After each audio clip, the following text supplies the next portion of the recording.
أنا اسمي سلمى، عندي 20 سنة وفي سنة تالتة جامعة كلية حقوق. مجموعي في تالتة ثانوي كان كويس جدا وكان يدخلني كلية من كليات القمة في أدبي، ولكن أنا من صغري كنت حابة جدا أكون محامية، علشان كده دخلت كلية حقوق. وكنت مستنية اليوم اللي هتخرج فيه بفارغ الصبر، علشان أفتح مكتبي وأبدأ أمارس المهنة اللي طول عمري بحلم بيها. وعلشان أكون جاهزة ومستعدة لليوم ده قررت إني أنزل تدريب عند محامي في المكتب بتاعه. علشان كده بابا كلم حد قريب لينا في العيلة.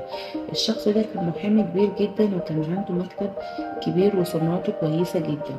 بابا كلمه وطلب منه اني انزل عنده في المكتب تدريب، هو وافق على طول لانه ما كانش بس قريب من العيلة، لا ده كان صديق قريب جدا لبابا. قبل ما اكمل الحكاية احب اعرفك عليا. انا بنت من اسرة متوسطة ماديا، ليا اخت كمان وكمان اخين ولاد، وانا الكبيرة في اخواتي. بابا وماما من نوعية الناس الطيبة جدا جدا اللي ممكن يضحك عليهم بسهولة بسبب طيبتهم. ولان كنت الكبيرة في اخواتي بابا وماما كانوا مستنيين يوم تخرجي ده بفارغ الصبر.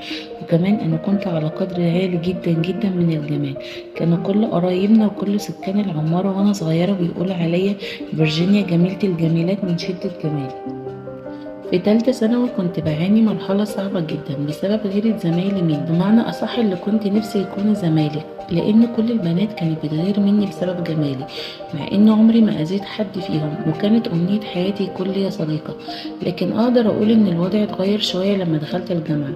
قدرت إن أكون صداقات لأن غيرة سن المراهقة خلاص راحت. نرجع تاني للقصة. بدأت فعلا التدريب في مكتب زميل بابا، وكنت مجتهدة جدا جدا، وكان صديق بابا فرحان مني جدا. في الوقت ده كنت رافضة موضوع الجواز رفض قطعي، وكل ما يتقدم لي عريس كان بابا بيرفض من قبل حتى ما يسألني لأنه عارف ردي. وعدت بعد كده فترة كنت اكتسبت فيها خبرة كبيرة جدا، وكمان كنت نجحت في سنة تالتة ودخلت سنة رابعة. أستاذي في الشغل بدأ يثق فيا أكتر وفي خبرتي اللي اكتسبتها، وحملني مسؤولية أكتر في المكتب. كان بياخدني معاه المحكمة وكنت بجهز معاه المرافعات، وكمان كنت ببحث معاه في القواضي. وكان كمان بيخليني أحضر معاه مقابلات الزباين الجديدة والقديمة. حرفيا يعتبر كنت شايلة شغل المكتب كله. وعدت على كده فترة كنت خلاص قربت اتخرج من الجامعة، وكنت مبسوطة جدا بالنجاح اللي حققته. لحد ما جه يوم أستاذي في المكتب قال لي إن جاي له حد مهم جدا جدا، والحد ده لازم نكسبه بأي شكل علشان ما يسيبناش ويروح لمحامي تاني. بصراحة الفضول اشتغل عندي وسألته مين الشخص ده. رد عليا وإنه مليونير خليجي وجاي المكتب علشان نخلص له أوراق البيزنس الكبير اللي هيعمله في البلد. استغربت لأن دي يعتبر أول مرة يجيلنا زبون خليجي، ولكن بعدين اتحمست جدا وجه وقت المقابلة. أنا طبعا كنت موجودة. المهم أول ما دخل علينا الزبون لقيته شاب وسيم جدا، سنه ما يتعداش ال 35 سنة. وبدأت المقابلة، ولكن طول المقابلة حسيت بحاجة غريبة. الشخص ده عينه ما بتنزلش من عليا، كان بيبص لي أكتر ما بيبص لأستاذي اللي المفروض كلامه كله معايا، وأنا بس كنت قاعدة مستمعة وبكتب الملاحظات اللي أستاذي بيقول لي عليها. بصراحة أنا اتضايقت جدا وما كانش ينفع أستأذن وأسيب المقابلة وأطلع. قررت إني أبص طول الوقت لأستاذي بس، مش هركز ولا هبص على الشخص ده علشان ما اضايقش نفسي. وبصراحة المقابلة طولت جدا، وأول مرة مقابلة مع زبون تطول بالشكل ده. وأخيرا بعد وقت طويل خلصت المقابلة، ولكن للأسف لقيت أستاذي قال له تقدر تاخد رقم المساعدة بتاعتي علشان لو في مستجدات السكرتيرة عندك تبلغنا. لقيت الشخص ده بصلي جه فعلا اديت السكرتيرة الرقم بتاعي، ولكن كنت متضايقة جدا من كده. تاني يوم لقيت رقم غريب بيتصل عليا، رديت عليه طلع هو الشاب الخليجي. رديت عليه وقلت له لو في أي مشكلة تقدر تتواصل مع أستاذي هينفعك أكتر. لقيته بيقول لي إن عايز يكلمني، وقال لي كمان إنه عايز يقابلني في مكان عام. رديت عليه وقلت له آسفة جدا، انا مشغوله ومش هقدر اقابل حضرتك، وبعدين اي تواصل بينا يا ريت يكون بسبب الشغل، وكمان يا ريت بعد كده اكلمك مع استاذي مش معايا. وقفلت المكالمه على طول. عدت بعد كده فتره، حرفيا كان بيجي المكتب بشكل يومي، برضه نظراته كانت هي ما اتغيرتش، لحد ما في يوم اتحججت لاستاذي مش هقدر احضر معاه المقابله واني لازم ارجع البيت بدري النهارده. وافق استاذي وفعلا مشيت قبل ما هو يجي. في اليوم ده لقيته رن عليا، ما ردتش، يرن كذا مره لحد ما اهلي بداوا يلاحظوا. بابا قال لي ما تشوفي يا بنتي مين اللي عمال يرن عليكي كده. اخدت التليفون ودخلت اوضتي علشان ارد عليه، وكنت متعصبه جدا اول ما فتحت المكالمه لقيته بيقول لي انه زعلان جدا مني علشان ما قدرش يشوفني النهارده، وانه عرف من استاذي ان انا اللي استاذنت علشان امشي. رديت عليه بعصبيه وقلت له انت عايز ايه بالظبط؟ رد عليا وقال لي انا عايزه اتجوزك. اتصدمت من رده وما بقتش عارفه ارد اقول ايه، ولكن لقيته كمل وقال لي لو وافقتي هكون اسعد انسان في الدنيا وكمان هحقق لي كل احلامك. رديت عليه وقلت له اسفه انا مش للبيع ومن عاشر المستحيلات ان اتجوزك، وقفلت المكالمه على طول. تاني يوم وانا رايحه المكتب لقيته واقف بالعربيه بتاعته قدام العماره مستنيني. حاولت اهرب منه علشان ما يشوفنيش، ولكن للاسف كان خلاص شافني. لقيته جاي عليا وقال لي عايز اتكلم معاكي. قلت له انا ما عنديش كلام اقول. قال لي بس انا مش همشي من هنا غير لما اتكلم معاكي، وهطلع وراكي المكتب كمان لو ما جيتيش معايا. قلت له اجي معاك فين حضرتك؟ انا اللي عندي قلته. اتفضل بقى. قال لي ارجوك اديني فرصه، ولو كلامي ما عجبكيش وبرضه رفضتي صدقيني مش هضايقك تاني وهقفل الموضوع نهائي. رديت ورحت معاه علشان اقفل الموضوع واخلص الكلام، ورحنا قعدنا في مكان عام. بدأ الكلام وحكى لي عن اول مره شافني فيها، احساسه كان عامل ازاي، وانه حبني من اول نظره ومن ساعه ما شافني وانا شاغله باله وكل تفكيره، وانه كان بيتحجج كل يوم باي حاجه علشان يجي المكتب ويشوفني. استنيت لما خلص كل كلامه وقلت له انا اسفه برضه مش هقدر ان انا اتجوزك، انا لسه قدامي طريق طويل، لسه كمان عندي احلام اللي نفسي احققها ولسه ما حققتهاش. وقلت له ان خلاص قربت اتخرج واني مستنيه اليوم ده من زمان اقدر افتح مكتبي الخاص. لسه في حاجات كتير لازم اعملها الاول علشان اقدر اجمع مبلغ وافتح مكتبي الخاص، وخطوه الجواز هتوقفني عن كل ده، علشان كده انا لغيت فكره الجواز حاليا. رد عليا وقال لي لو وافقت كل احلامك في لحظه هحققها لك، كل اللي نفسك فيه واكتر بكتير كمان، وتوصل ليا كتير ان ادي نفسي فرصه وافكر. وكمان قال لي لو حصل نصيب ووافقتي مش هبعدك عن اهلك واسفرك معايا، هفتح لك مكتب هنا واجيب لك فيلا وهتبقي وسط اهلك، وفكري كويس في كلامي وبعدين قرري. سكت وما كنتش عارفه ارد اقول ايه، ولكن في الاخر قلت له تمام هفكر وابقى اقول لك ردي. في اليوم ده رجعت على البيت دماغي من كتر التفكير تعبتني جدا، وبصراحه لما فكرت بعقلي حسيتها فرصه حلوه، لان علشان افتح مكتب لنفسي محتاجه سنين شغل وتعب. وكمان اللي عجبني اكتر في الموضوع اني مش هسافر، هفضل هنا جنب اهلي، وكمان سفر هيخليني اقدر اباشر شغلي براحتي، ولاني انسانه عمليه اكتر وماليش في جو المشاعر والحب ده وافقت على طول. وكان فاضل موافقه اهلي اللي كنت حاسه بنسبه كبيره انهم هيرفضوا. المهم اتصلت عليه وعرفت انه وافقت، ولكن ما فيش اي حاجه من اللي قالها لي هتتغير، بمعنى انه ما يجيش في يوم من الايام ويقول لي هتسافري بلدي. وكمان قلت له الفكره دي انت اللي قلتها لي وانا وافقت بناء على كده. فرح جدا وقال لي ما تقلقيش مفيش اي حاجه من اللي قلت لك عليها هتتغير. سالته وقلت له طيب هتتقدم ازاي؟ انا مش عارفه اقول لاهلي ايه لان حاسه انهم هيرفضوا. رد عليا وقال لي هكون صريح معاكي، انا قبل كده سالت استاذك في المكتب عليكي وعلى عيلتك وعرفت منه انه صديق جدا لبابا، انا هطلب منه ان هو اللي فاتح باباكي وانتي من الجانب التاني حاولي تقنعيه. واتفقنا انا وهو على كده، وفعلا تاني يوم جه استاذي وقعد مع بابا على انفراد. بعد شويه لقيت بابا بينادي عليا روح لي الكلام ده حقيقي؟ قلت له ايوه. قال لي ازاي توافقي على حاجه زي كده؟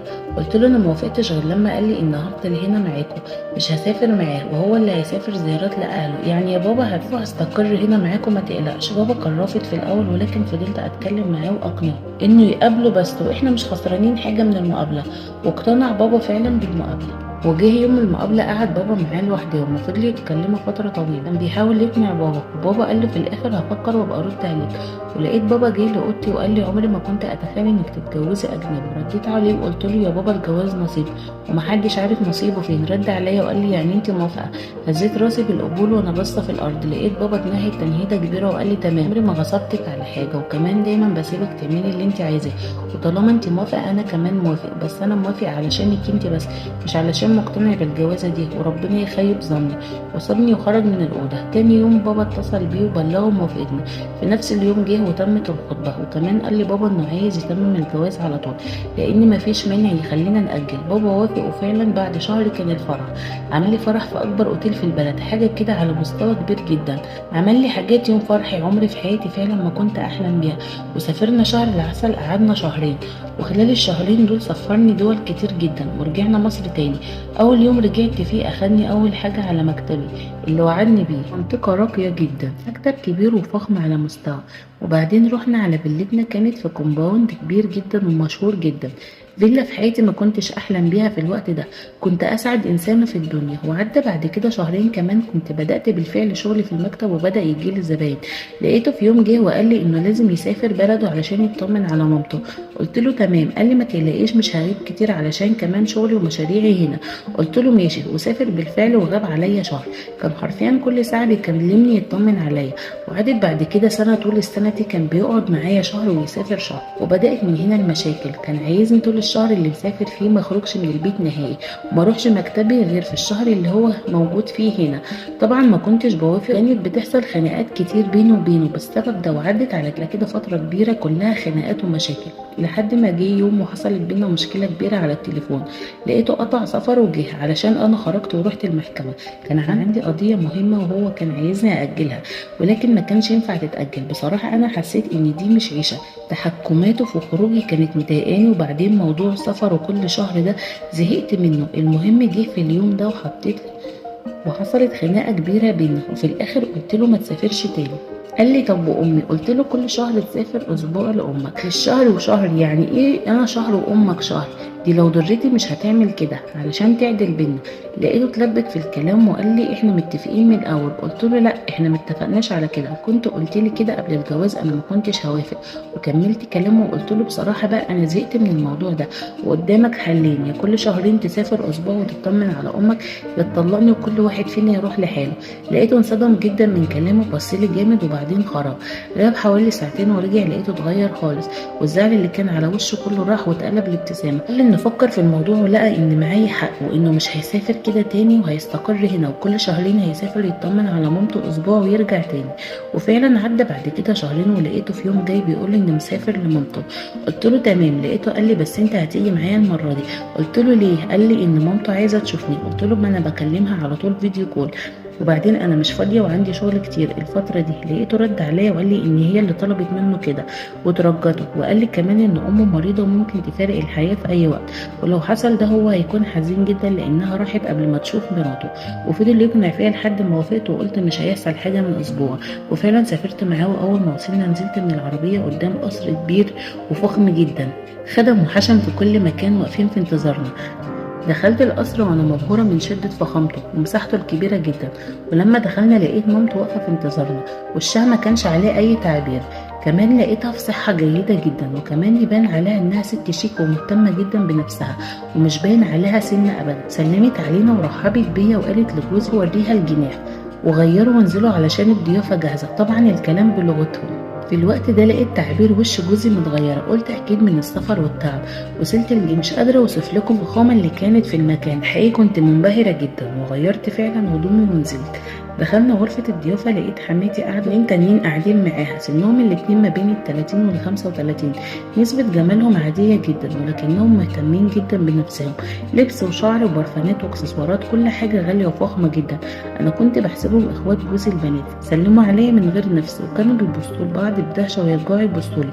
في الوقت ده افتكرت زمايلي البنات واللي كانوا بيعملوه معايا بسبب غيرتهم مني. في الوقت ده اتضايقت جدا من تصرفاتهم، ولكن ما بينتش حاجة. وبيني وبين نفسي حمدت ربنا ان بعد اسبوع همشي من هنا.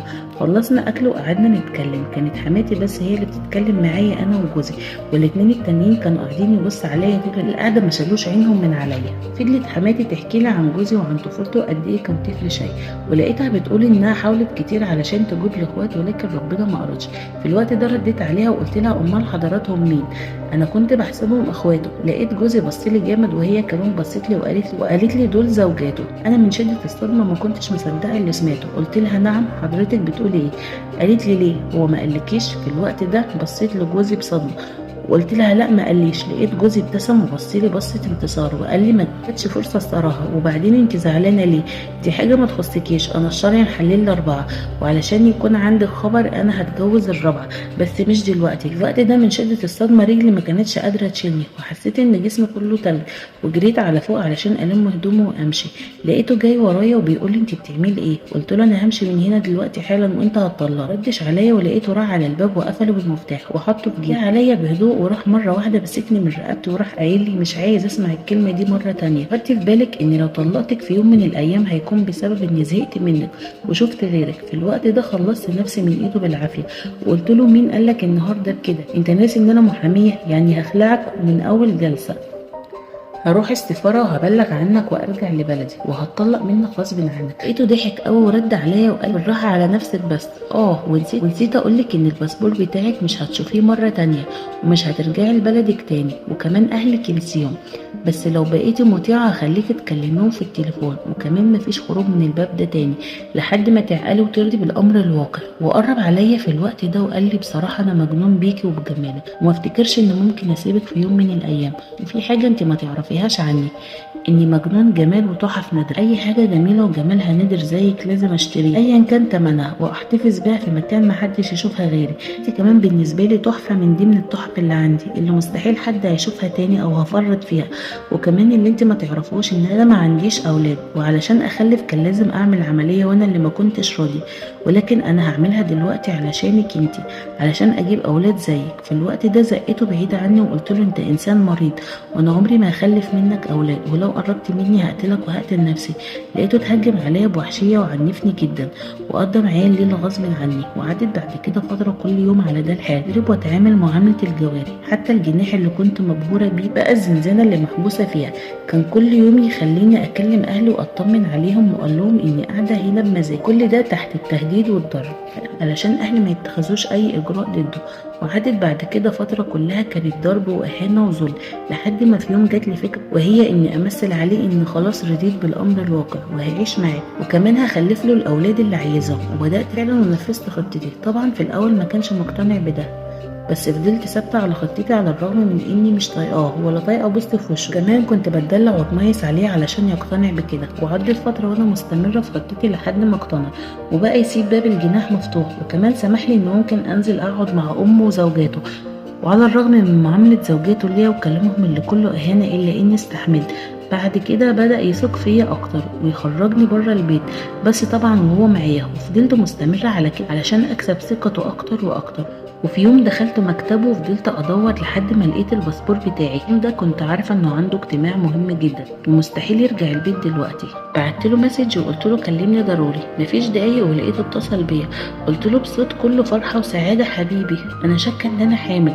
رد عليا بفرحه كبيره وقال انت بتتكلمي جد؟ قلت له ايوه انا حاسه بكل الاعراض بس عايزه اتاكد. قال لي اصبري هخلص الاجتماع وهجيلك لان للاسف الاجتماع مهم جدا ومش هقدر الغيه.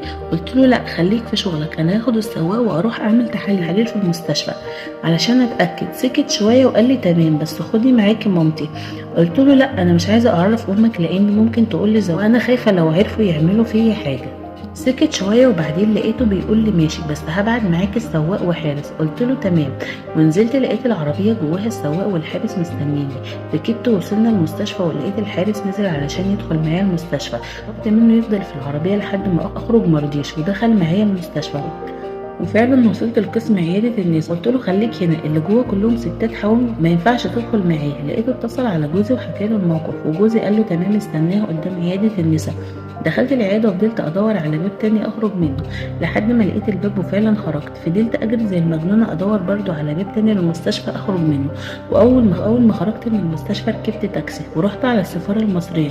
واول ما دخلت السفاره اترميت ما حسيتش بنفسي من كتر الخوف والرعب اللي كنت فيه. فوقت لقيت نفسي في مكتب موظف في السفاره قدم لي ميه ومشروب وقال لي ايه حكايتك. حكيت له وانا ببكي على كل اللي حصل معايا وكل الضرب والذل اللي تعرضت له، وطلبت منه وترجيته يرجعني بلدي النهارده لان لو جوزي لقاني خلاص هعيش باقي حياتي كده.